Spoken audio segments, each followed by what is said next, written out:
Welcome to this week's episode of Your Stock Request for the 18th of January. Hi, I'm Michael Gable, Managing Director of Fairmont Equities. Your Stock Request is the weekly video where I take your requests and analyse the share price charts.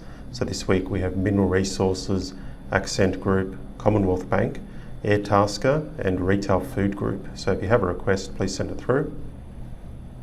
Make sure you're getting the free newsletter, but our best stock tips come out every Tuesday and the Dynamic Investor Report. So make sure you are getting that report. But if you do enjoy these videos, we'd love you to share them on social media or even leave us a review. Our main business is in portfolio management, so if you'd like to get my personal help with managing your portfolio for this year, then please let me know. And all the advice here is general only. So we'll start off with a weekly chart of Mineral Resources. So if we have a look at this downtrend here, it does appear as though we've had an upside break, so the downtrend has been broken, and then most recently it's come back to retest that downtrend line. If we move to the daily chart, we can see, like a lot of other lithium stocks, quite a lot of volume coming in off those lows. So that is possibly a sign of accumulation, which means we've possibly seen the lows now in these stocks. So look, we've got this retest, so I'd be looking now for a bounce from this sort of region, and then I think we might just get a bit more sideways trading, as we could see here on the weekly.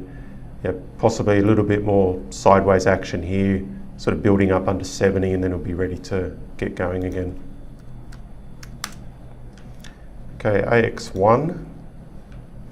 So daily chart here, sort of got this big sort of sideways consolidation. We could see some nice sort of buying of the dip and a very clear resistance line sort of around close to 220. So basically I'd be looking for the upside break here as the buy signal, and I wouldn't want to see it go under this recent low here in January.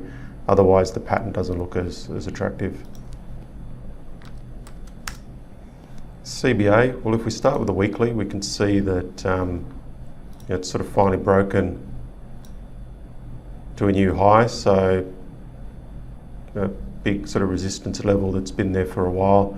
Finally broken higher, so longer term that's a good sign. If we have a look at it on a daily chart, more short term, then it's had a massive run, and clearly, with the RSI being quite overbought since sort of mid-December, and with the RSI pulling back under the 70 line, you get that possible sell signal, and obviously we saw it go a little bit higher here a few days ago to an all-time high, while the RSI was already trending lower. So chances are we get some sort of pullback here in CBA, so you'd be looking for a dip, and then buying that dip for the longer term upside. Okay, Airtasker. So it looked like we've got sort of this sort of base, then a clear breakout here on massive volume. So that was your buy signal. It has run pretty hard. So look, I mean, it is sort of hard to chase it here. I mean, it needed to have been bought on that first day up, but it's been moving pretty well. I mean, you could still possibly buy it here and just try to run a tight trailing stop. If we zoom out, possibly with all this previous price action here near 35 cents, that might be where it slows down. Okay, Retail Food Group. Look, it's not very liquid. What I could sort of see here, it looks like a sort of cup and handle. That sort of cup and handle formation in the breakout, so that would have been a buy signal, especially with all that volume. And then we could see it come back to retest the breakout on lower volume. So that's now your next buy signal right here. You don't want to see it under 6.5 cents, so you'd use that as your initial stop. Okay, well, that's all for this week. If you have a request, send it through and I'll try to cover it next Thursday for you.